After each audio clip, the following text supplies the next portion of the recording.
नमस्कार प्रिय भक्तगणों, आज आप सभी मंगला गौरी व्रत की बहुत ही पवित्र कथा का श्रवण करेंगे। हिंदी पंचांग के अनुसार आज सावन मास का मंगलवार है और सावन मास के मंगलवार के दिन मंगला गौरी व्रत रखा जाता है, जो कि सुहागिन महिलाओं के लिए विशेषकर बहुत ही महत्वपूर्ण होता है। शास्त्रों में वर्णन मिलता है कि जो भी व्यक्ति मंगला गौरी व्रत की पवित्र कथा को सुनता है, पढ़ता है या दूसरों को सुनाता है, उनका जीवन सुखमय हो जाता है, दुर्भाग्य सौभाग्य में बदल जाता है। और जो भी कन्याएं मांगलिक है, जिनका वैवाहिक जीवन सुखद नहीं है या जिन कन्याओं का विवाह नहीं हो पा रहा हो, या फिर किसी के पति या पुत्र पर किसी प्रकार का कोई संकट है, तो वह कथा को सुनने मात्र से ही दूर हो जाता है। और जो कालों के काल हैं, उन महाकाल की अर्धांगिनी उनकी कथा सुनने वालों पर भला काल कैसे नजर डाल सकता है। प्रिय भक्तगणों, आप इस दिन व्रत नहीं भी रख रहे हैं, तब भी आप भोलेनाथ की कृपा पाने के लिए कथा का श्रवण अवश्य करें। तो आइए भगवान भोलेनाथ के चरणों का ध्यान करते हुए आज सोमवार के दिन बड़ी ही श्रद्धा और प्रसन्न चित्त मन से सोमवार की भगवान भोलेनाथ की कथा को सुनते हैं। किंतु एक बात का विशेष ध्यान रखिएगा कि कथा को पूरा अवश्य सुनिएगा। व्रत कथा को आधा अधूरा बीच में नहीं छोड़ते, बहुत पाप लगता है। लेकिन कथा को श्रवण करने से पहले कथा को लाइक कर दीजिए और हिंदू रिलीजियस टेल्स चैनल को सब्सक्राइब करके बेल आइकन का बटन अवश्य ही दबा दीजिए। तो बोलिए प्रेम से भगवान भोलेनाथ की जय, माता पार्वती की जय, हर हर महादेव जय, शिव शंभू। प्रेम से बोलिए माता मंगला गौरी की जय। ईश्वर बोले, हे सनत कुमार, अब मैं अत्युत्तम भौम व्रत का वर्णन करूंगा, जिसके अनुष्ठान करने मात्र से वैधव्य नहीं होता है। विवाह होने के पश्चात 5 वर्षों तक यह व्रत करना चाहिए। इसका नाम मंगला गौरी व्रत है। यह पापों का नाश करने वाला है। विवाह के पश्चात प्रथम श्रावण शुक्ल पक्ष में पहले मंगलवार को यह व्रत आरंभ करना चाहिए। केले के खंभों से सुशोभित एक पुष्प मंडल बनाना चाहिए और उसे अनेक प्रकार के फलों तथा रेशमी वस्त्रों से सजाना चाहिए। उस मंडप में अपने सामर्थ्य के अनुसार देवी की सुवर्णमयी अथवा अन्य धातु की बनी प्रतिमा स्थापित करनी चाहिए। उस प्रतिमा को 16 उपचारों से, 16 दूर्वा दलों से, 16 चावलों से तथा 16 चने की दालों से मंगला गौरी नामक देवी की पूजा करनी चाहिए और 16 बत्तियों से 16 दीपक जलाने चाहिए। दही तथा भात का नैवेद्य भक्ति पूर्वक अर्पित करना चाहिए। देवी के पास ही पत्थर का सिल तथा लोढ़ा स्थापित करना चाहिए।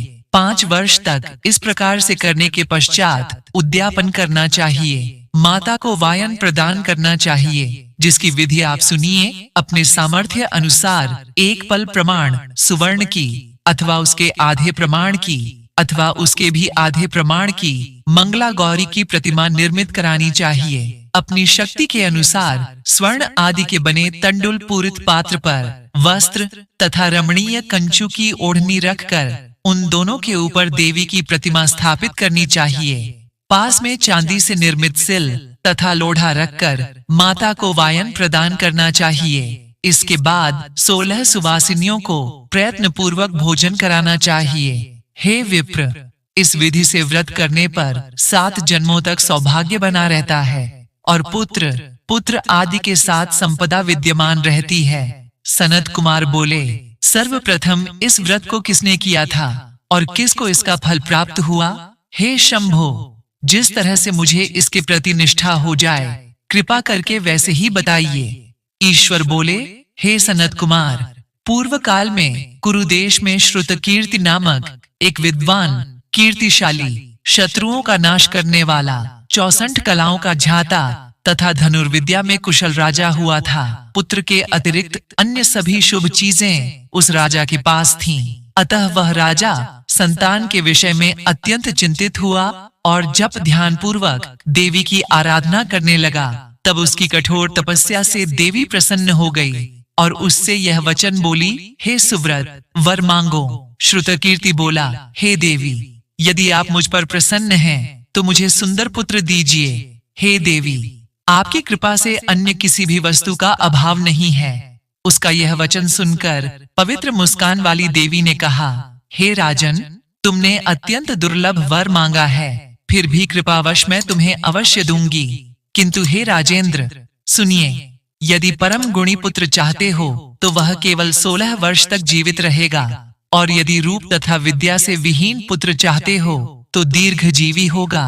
देवी का यह वचन सुनकर राजा चिंतित हो उठा और पुनः अपनी पत्नी से परामर्श करके उसने गुणवान तथा सभी शुभ लक्षणों से संपन्न 16 वर्ष की आयु वाला पुत्र मांगा। तब देवी ने भक्ति संपन्न राजा से कहा, हे नृपनंदन, मेरे मंदिर के द्वार पर आम का वृक्ष है, उसका एक फल लाकर मेरी आज्ञा से अपनी भार्या को उसे भक्षण करने हेतु प्रदान करो, जिससे वह शीघ्र ही गर्भ धारण करेगी, इसमें संदेह नहीं है। प्रसन्न होकर राजा ने वैसा ही किया और उसकी पत्नी ने गर्भ धारण कर लिया। 10वें महीने में उसने देवतुल्य सुंदर पुत्र को जन्म दिया। तब हर्ष तथा शोक से युक्त राजा ने बालक का जात कर्म आदि संस्कार किया और शिव का स्मरण करते हुए उसका नाम चिरायु रखा। इसके बाद पुत्र के 16 वर्ष के होने पर पत्नी सहित राजा चिंता में पड़ गए और वे विचार करने लगे कि यह पुत्र बड़े कष्ट से प्राप्त हुआ है और मैं इसकी दुखद मृत्यु अपने ही सामने कैसे देख सकूंगा। ऐसा विचार करके राजा ने पुत्र को उसके मामा के साथ काशी भेज दिया। प्रस्थान के समय राजा की पत्नी ने अपने भाई से कहा कि कार्यटिक का वेश धारण करके आप मेरे पुत्र को काशी ले जाइए। मैंने भगवान मृत्युंजय से पूर्व में पुत्र के लिए प्रार्थना की थी और कहा था कि हे विश्वेश, आप जगतपति की यात्रा के लिए मैं उस पुत्र को अवश्य भेजूंगी, अतः आप मेरे पुत्र को आज ही ले जाइए और सावधानी पूर्वक इसकी रक्षा कीजिएगा। अपनी बहन की यह बात सुनकर भांजे के साथ वह चल पड़ा। कई दिनों तक चलते चलते वह आनंद नामक नगर में पहुंचा। वहां सभी प्रकार की समृद्धियों से संपन्न वीरसेन नाम वाला राजा रहता था। उस राजा की एक सर्वलक्षण संपन्न, युवावस्था प्राप्त, मनोहर तथा रूपलावण्यमयी मंगला गौरी नामक कन्या थी। सभी उपमानों को तुच्छ करके सौंदर्य अभिवृद्धि को प्राप्त वह कन्या किसी समय सखियों के साथ नगर के उपवन में क्रीड़ा करने के लिए गई हुई थी। उसी समय वह चिरायु तथा उसका मामा वे दोनों भी वहां पहुंच गए और उन कन्याओं को देखने की लालसा से वहीं विश्राम करने लगे। इसी बीच विनोद पूर्वक क्रीड़ा करती हुई उन कन्याओं में से किसी एक ने कुपित होकर राजकुमारी को रांडा, यह कुवचन कह दिया। तब उस अशुभ वचन को सुनकर राजकुमारी ने कहा, तुम अनुचित बात क्यों बोल रही हो? मेरे कुल में तो इस प्रकार की कोई नहीं है। मंगला गौरी की कृपा से तथा उनके व्रत के प्रभाव से विवाह के समय जिसके सर पर मेरे हाथ से अक्षत पड़ेगे, हे सखी, वह यदि अल्प आयु वाला होगा तो भी चिरंजीवी हो जाएगा। इसके बाद वह सभी कन्याएं अपने अपने घर चली गईं। उसी दिन राजकुमारी का विवाह था। बाहलीक देश के दृढ़धर्मा नामक राजा के सुकेतु नाम वाले पुत्र के साथ उसका विवाह निश्चित किया गया था। वह सुकेतु विद्याहीन, कुरूप तथा बहरा था। तब सुकेतु के साथ आए हुए उन लोगों ने विचार किया कि इस समय कोई दूसरा श्रेष्ठ वर ले जाना चाहिए और विवाह संपन्न हो जाने के बाद वहां सुकेतु पहुंच जाए। उन लोगों ने चिरायु के मामा के पास जाकर याचना की कि आप इस बालक को हमें दे दीजिए, जिससे हमारा कार्य सिद्ध हो जाए।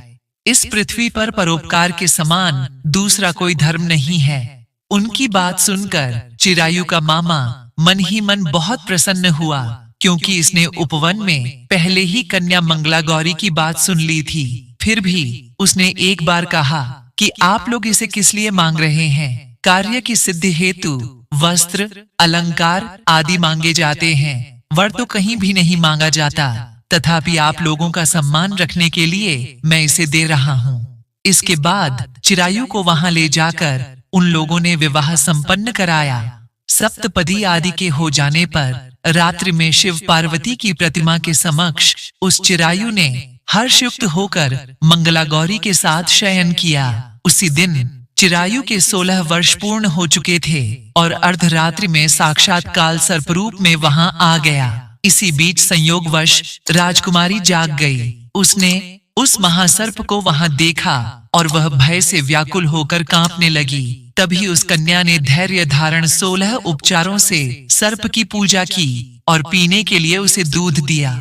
उसने दीनता भरी वाणी में उस सर्प की प्रार्थना तथा स्तुति की। मंगला गौरी प्रार्थना करने लगी कि मैं उत्तम व्रत को करूंगी जिससे मेरे पति जीवित रहें। ये जिस तरह से चिरकाल तक जीवित रहें, आप वैसा कीजिए। उस मंगला गौरी ने अपनी कंचुकी से उस कमंडलू का मुंह बांध दिया। इसी बीच उसका पति अंगड़ाई लेकर जाग गया और अपनी पत्नी से बोला, हे प्रिय, मुझे भूख लगी है। तब वह अपनी माता के पास जाकर खीर, लड्डू आदि ले आई और उसके द्वारा दिए भोज्य पदार्थ को उसने प्रसन्न मन होकर खाया। भोजन के पश्चात हाथ धोते समय उसके हाथ से अंगूठी गिर पड़ी। तांबुल खाकर वह पुनः सो गया। इसके बाद मंगला गौरी कमंडलू को फेंकने के लिए जाने लगी। विधि की कैसी गति है कि उस कमंडलू में से बाहर की ओर जगमग करती हुई हार कांति को देखकर वह आश्चर्यचकित हो गई। घट में स्थित उस हार को उसने अपने कंठ में धारण कर लिया। इसके बाद कुछ रात शेष रहते ही चिरायु का मामा आकर उसे ले गया। इसके बाद वर पक्ष के लोग सुकेतु को वहां ले आए। उसे देख मंगला गौरी ने कहा कि यह मेरा पति नहीं है। तब उन सभी ने उससे कहा, हे शुभे, तुम यह क्या बोल रही हो? यहाँ तुम्हारा कोई परिचायक हो तो उसे हम लोगों को बताओ। मंगला गौरी बोली, जिसने रात्रि में 9 रत्नों से बाणी अंगूठी दी है, उसकी अंगुली में इसे डालकर परिचायक निशानी देख लें। मेरे पति ने रात्रि में मुझे जो हार दिया था उसके रत्नों का समुदाय कैसा है, इस बात को यह बताए। यह तो कोई अन्य ही है। इसके अतिरिक्त रात्रि में आम सींचते समय उनका पैर कुमकुम से लिप्त हो गया था। वह मेरी जांघ पर अब भी विद्यमान है। उसे आप लोग शीघ्र देख लें। साथ ही रात में परस्पर भाषण तथा भोजन आदि जो कुछ किया गया था उसे भी यह बता दें। तब यह निश्चय ही मेरा पति है। इस प्रकार उसका वचन सुनकर सभी ठीक है कहने लगे। किंतु जब एक भी बात न मिली तब सभी ने सुकेतु को उसका पति होने से निषिद्ध कर दिया और वर पक्ष वाले जिस तरह से आए थे उसी तरह से चले गए। उसके बाद अपने वंश को बढ़ाने वाले महान यश से संपन्न तथा परम मनस्वी मंगला गौरी के पिता ने अन्नपान आदि का सत्र चलाया। उन्होंने वर पक्ष का वृत्तांत कानों कान सुन लिया कि स्वरूप से कुरूप होने के कारण लोगों के द्वारा किसी अन्य को वर के रूप में आदर पूर्वक लाया गया था। तब उन्होंने अपनी कन्या को पर्दे के भीतर बिठा दिया। उसके बाद 1 वर्ष बीतने पर यात्रा करके चिरायु अपने मामा के साथ यह देखने आया कि विवाह के बाद वहां क्या हुआ।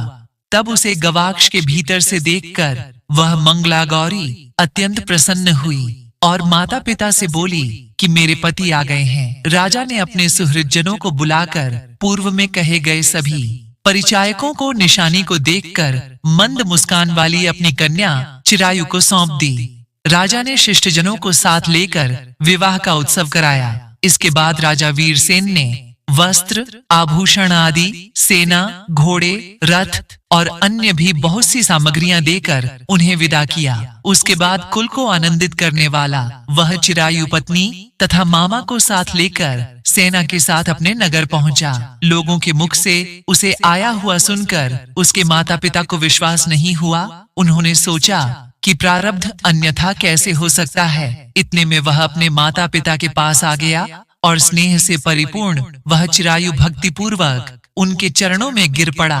तब अपने पुत्र का मस्तक सूंघकर उन दोनों ने परम आनंद प्राप्त किया। पुत्र वधू मंगला गौरी ने भी सास ससुर को प्रणाम किया। तब सास उसे अपनी गोद में बिठाकर सारा वृत्तांत शीघ्रता पूर्वक पूछने लगी। हे महामुनि, तब पुत्र वधू ने भी मंगला गौरी के उत्तम व्रत महात्म्य तथा जो कुछ घटित हुआ था वह सब वृत्तांत बताया। हे सनत कुमार, मैंने आपसे इस मंगला गौरी व्रत का वर्णन कर दिया। जो कोई भी इसका श्रवण करता है अथवा जो इसे कहता है उसके सभी मनोरथ पूर्ण हो जाते हैं, इसमें संदेह नहीं है। सूता जी बोले, हे ऋषियों, इस प्रकार शिवजी ने सनत कुमार को यह मंगला गौरी व्रत बताया और उन्होंने सभी कार्यों को पूर्ण करने वाले इस व्रत को सुनकर महान आनंद प्राप्त किया। प्रेम से बोलिए, माता मंगला गौरी की जय, भगवान भोलेनाथ की जय, माता पार्वती की जय। पौराणिक कथा के अनुसार एक बार एक नगर में एक व्यापारी अपनी पत्नी के साथ बड़े सुख से रहता था। उसे धन दौलत की कोई कमी नहीं थी। वह बहुत खुशहाल जिंदगी बिता रहा था। लेकिन उस व्यापारी को केवल एक ही दुख था कि उसकी कोई संतान नहीं थी। इसलिए सारी सुख सुविधाएं होते हुए भी दोनों पति पत्नी खुश नहीं रहते थे। फिर एक दिन की बात है, उन व्यापारी के घर में साधु आए। व्यापारी ने उनका खूब आदर सत्कार किया और फिर उन्हें अपने दुख का कारण बताया। साधु ने व्यापारी की पत्नी को सावन में मंगलवार को की जाने वाले मंगला गौरी व्रत करने की सलाह दी। साथ में पूजा विधि के बारे में भी संपूर्ण जानकारी दी। इसके बाद व्यापारी की पत्नी ने सावन माह के पहले मंगलवार से मंगला गौरी का पूजन व्रत करना शुरू कर दिया। हर मंगलवार को विधि पूर्वक व्रत और पूजा पाठ करने लगी। इस प्रकार कई महीनों तक उसने यह व्रत किया। एक दिन उसकी धर्म निष्ठा से प्रसन्न होकर माता पार्वती ने भगवान शिव से व्यापारी और उसकी पत्नी को संतान प्राप्ति का वरदान देने के लिए कहा। व्यापारी को उसी रात स्वप्न में एक दिव्य शक्ति ने दर्शन देकर कहा कि व्यापारी, एक आम के पेड़ के नीचे भगवान गणेश की मूर्ति विराजमान है। तुम उस पेड़ से आम तोड़कर अपनी पत्नी को खिला देना, इससे तुम्हें संतान की प्राप्ति का सुख मिलेगा। व्यापारी ने अगले दिन सुबह उठकर अपनी पत्नी को इस सपने के बारे में बताया और वह उस आम के पेड़ को ढूंढने निकल पड़ा। बहुत देर तक ढूंढने के बाद आखिरकार व्यापारी को वह आम का पेड़ मिला जहां भगवान गणेश की मूर्ति विराजमान थी। उसने आम तोड़ने के लिए उस पेड़ पर पत्थर मारना शुरू कर दिया। पत्थर फेंकने से एक आम तो टूटकर नीचे गिर गया, लेकिन गलती से एक पत्थर जाकर भगवान गणेश जी की प्रतिमा को लग गया। भगवान गणेश क्रोधित हो गए और उन्होंने प्रकट होकर उस व्यापारी को श्राप देते हुए कहा है, स्वार्थी मनुष्य, तूने अपने स्वार्थ के कारण मुझे चोट पहुंचाई है। तुझे माँ पार्वती की कृपा से संतान की प्राप्ति तो होगी, लेकिन उसकी मृत्यु 21 वर्ष की आयु में ही हो जाएगी। यह सुनकर व्यापारी बहुत घबरा गया और वह घर वापस चला गया। उसने वह फल अपनी पत्नी को खिला दिया, लेकिन घटना के बारे में किसी को नहीं बताया। कुछ समय के बाद भगवान शिव और माता पार्वती के आशीर्वाद से व्यापारी और उसकी पत्नी को पुत्र की प्राप्ति हुई, जिससे उन दोनों की खुशी का ठिकाना नहीं रहा। लेकिन साथ ही साथ व्यापारी इस बात से भी चिंतित था कि उसका पुत्र अल्पायु होगा।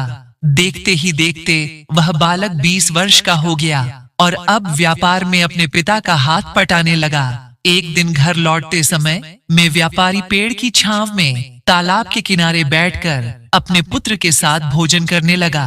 तभी वहां कमला और मंगला नामक दो कन्याएं कपड़े धोने के लिए आईं और कपड़े धोते हुए आपस में बातें करने लगी। कमला ने मंगला से कहा कि मैंने इसे सावन मास में प्रत्येक मंगलवार को मंगला गौरी व्रत रखने का निश्चय किया है, इसलिए तुम भी माँ पार्वती को समर्पित यह व्रत अवश्य करना। इससे माता पार्वती प्रसन्न होती हैं और आप पर उनकी कृपा दृष्टि बनी रहती है। इसे करने से मनोवांछित वर और अखंड सौभाग्य की प्राप्ति भी होती है। कमला की बात सुनकर मंगला भी इस व्रत को करने के लिए तैयार हो गई। दूसरी ओर व्यापारी ने दोनों कन्याओं के बीच कई पूर्व संवाद सुन लिया। फिर उसने अपने मन में यह सोचा कि यह कन्या मंगला गौरी व्रत को करती है, इससे अखंड सौभाग्य की प्राप्ति होगी। फिर तो यही मेरे पुत्र के लिए एक योग्य वधू साबित होगी। ऐसा सोचकर वह उन दोनों के विवाह का प्रस्ताव कन्या के पिता के पास निकल गया।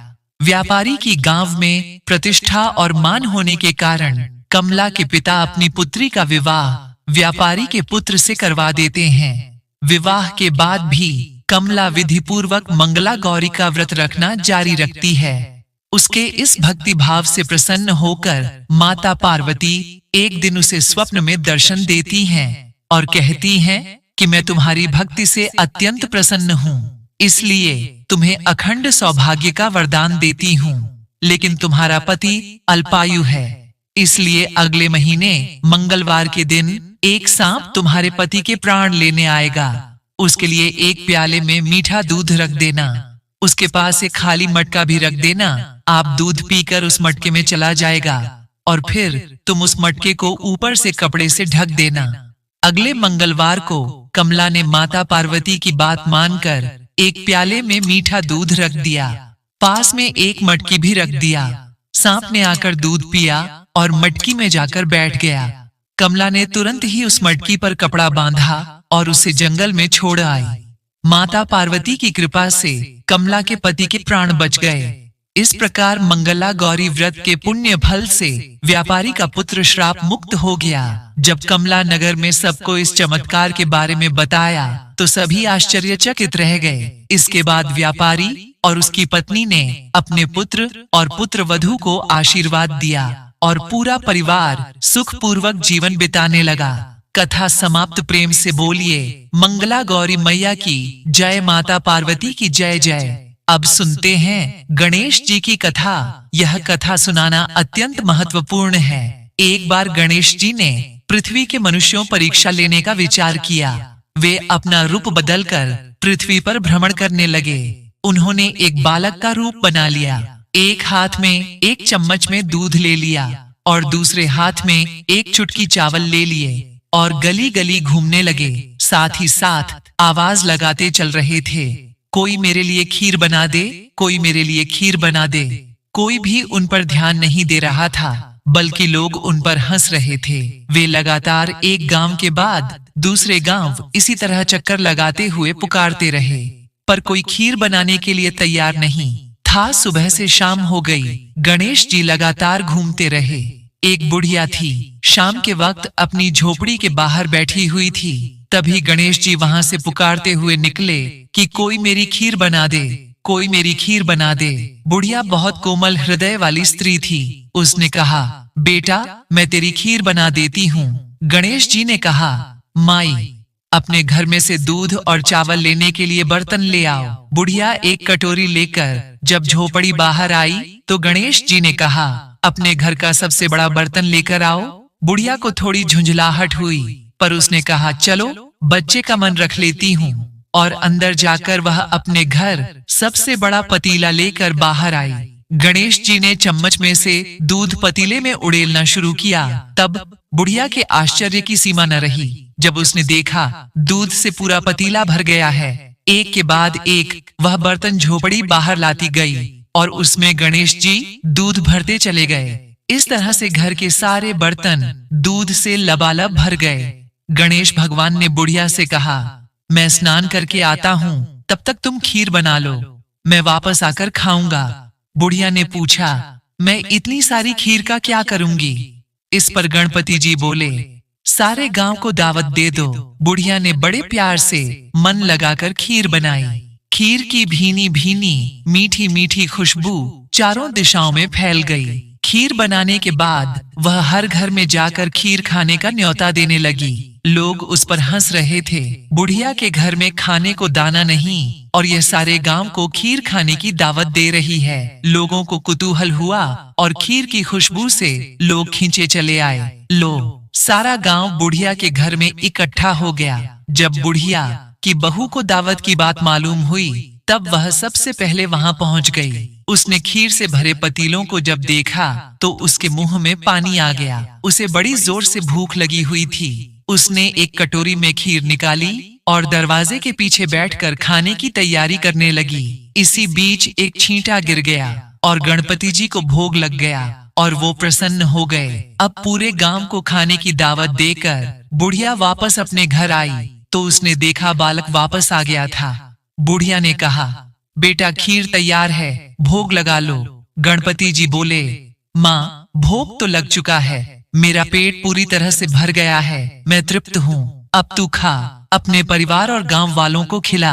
बुढ़िया ने कहा, यह तो बहुत ज्यादा है, सबका पेट भर जाएगा, इसके बाद भी यह बच जाएगी, उस बची खीर का मैं क्या करूंगी? इस पर गणेश जी बोले, उस बची खीर को रात में अपने घर के चारों कोनों में रख देना। और बुढ़िया ने ऐसा ही किया।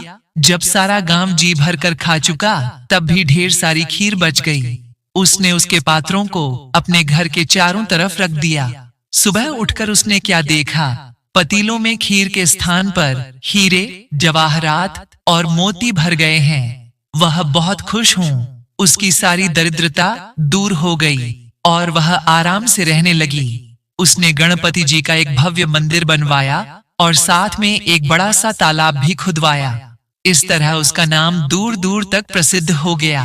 उस जगह वार्षिक मेले लगने लगे। लोग गणेश जी की कृपा प्राप्त करने के लिए उस स्थान पर पूजा करने और मान्यताएं मानने के लिए आने लगे। गणेश जी सबकी मनोकामनाएं पूरी करने लगे। कहानी के अंत में वही, मैं आज भी यही शुभकामनाएं दे रही हूँ। कहते को, सुनते को, हुंकारे भरने वाले को। जैसी कृपा गणेश भगवान ने बुढ़िया माई पर की, वैसी कृपा हम सब पर करना, हम सब पर करना। बोलिए श्री हरि विष्णु की जय। हर हर महादेव। एक और कहानी कहने वाला हूँ, लपसी और तपसी की कहानी। एक लपसी था, एक तपसी था। तपसी हमेशा भगवान की तपस्या करता था, लेकिन उसे चोरी करने की आदत थी। लपसी हमेशा शेर की लस्सी बनाता और पहले भगवान को भोग लगाता, उसके बाद में स्वयं भोजन करता। दोनों भाइयों का यही नियम था। तो एक दिन कोई बात को लेकर दोनों भाइयों में कहासुनी हो गई। तो तपसी बोला कि मैं रोजाना भगवान की तपस्या करता हूँ, इसीलिए मैं बड़ा हूँ। लपसी बोला कि मैं रोज भगवान को भोग लगाता हूँ, इसीलिए मैं बड़ा हूँ। ऐसा कहते हुए दोनों जोर जोर से लड़ने लगे। तभी वहां से नारद जी गुजर रहे थे। दोनों को लड़ता हुआ देखकर वहां आए और उनसे पूछा कि तुम दोनों लड़ क्यों रहे हो। तो दोनों ने अपने आप को बड़ा बताया और साथ में बड़ा होने का कारण भी बताया। तो नारद जी बोले कि मैं तुम्हारा फैसला कर दूंगा, कल आऊंगा, बता दूंगा अभी कौन बड़ा है। दूसरे दिन लपसी और तपसी स्नान कर अपनी रोज की भांति भगवान की भक्ति करने आए। तो नारद जी ने छुपकर बहुमूल्यवान एक एक अंगूठी उन दोनों के आगे रख दी। जैसे ही भक्ति करते हुए तपसी की नजर उस अंगूठी पर पड़ी तो चुपचाप से उठाई और अपने पैर के नीचे दबा ली। लपसी की नजर अंगूठी पर पड़ी, लेकिन उसने ध्यान नहीं दिया। उसने पहले भगवान को भोग लगाया और फिर स्वयं भोजन करने के लिए बैठ गया। थोड़ी देर बाद नारद जी सामने आए तो दोनों ने पूछा कि अब बताओ हम में से कौन बड़ा है। तो नारद जी ने तपस्वी से खड़ा होने के लिए कहा। तो वह खड़ा हुआ तो उसके पैर के नीचे दबी हुई अंगूठी दिखाई दी। तो नारद जी ने तपस्वी से कहा, तपस्या तो तुम करते हो, इतनी तपस्या करने के बाद भी तुम्हारी चोरी करने की आदत नहीं गई। यह अंगूठी मैंने ही तुम दोनों की आगे रखी थी। मैं यह देखना चाहता था कि तुम दोनों में से किसके मन में लालच है। तो तूने तो अंगूठी दिखाई पड़ते ही झट से अपने पैर के नीचे दबा ली। लेकिन लपसी का ध्यान अंगूठी पर जाने के बाद भी लपसी ने अंगूठी को ना ही उठाया और ना ही ध्यान दिया। उसने सिर्फ अपने भगवान जी में ही ध्यान रखा, उन्हें भोग लगाया और बाद में स्वयं भोजन करने लगा। इसीलिए लपसी बड़ा है और तुम्हें तुम्हारी तपस्या का कोई भी फल नहीं मिलने वाला। जितनी चाहे मर्जी तुम तपस्या कर लो, तुम्हें इसका कोई भी फल नहीं मिलेगा। तो तपसी को यह सुनकर बहुत ही दुख हुआ और वह शर्मिंदा होकर नारद जी से माफी मांगने लगा और कहने लगा कि आज तक की मेरी गलती माफ करो और मुझे बताओ कि मुझे मेरी तपस्या का फल कैसे मिलेगा। आज के बाद कभी भी मैं चोरी नहीं करूंगा। तो नारद जी ने कहा कि यदि कोई गाय और कुत्ते की रोटी नहीं बनाएगा तो उसका फल तुझे मिलेगा। यदि कोई आदमी ब्राह्मण को भोजन करवाकर उसे दक्षिणा नहीं देगा तो उसका फल भी तुझे ही मिलेगा। अगर किसी को सूट साड़ी अगर हम देते हैं, उसके ऊपर अगर भेंट स्वरूप कुछ रुपए नहीं देंगे तो उसका फल भी तुझे ही मिलेगा। अगर कोई व्यक्ति दिए से दिया जलाएगा तो उसका फल भी तुझे ही मिलेगा। अगर कोई औरत आंगन लीप कर चौका नहीं लीपेंगी तो उसका फल भी तुझे ही मिलेगा। यदि कोई व्रत कथा में सारी कहानी सुन ले लेकिन तुम्हारी कहानी ना सुने तो उसका फल भी तुझे ही मिलेगा। उसी दिन से हर व्रत कथा और कहानी के साथ लपसी तपसी की कहानी कहीं और सुनी जाती है। दोस्तों, उम्मीद करता हूँ कि आपको जरूर पसंद आई होगी। पसंद आई हो तो लाइक अवश्य कर दें। जय जय श्री राम। हर हर महादेव।